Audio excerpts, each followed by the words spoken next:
घाव दिहल ऐसन दिल पर छछनत परान बा। अंतिम मिलन के सोना बड़ी अरमान बा।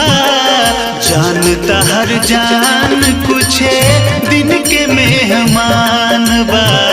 जानता हर जान कुछ दिन के मेहमान बा।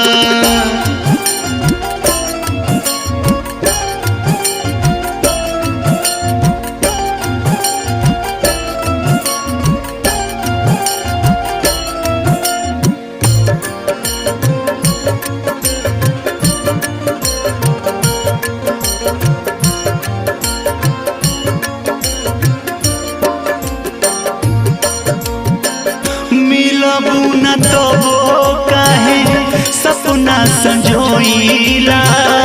सिसकी सिसी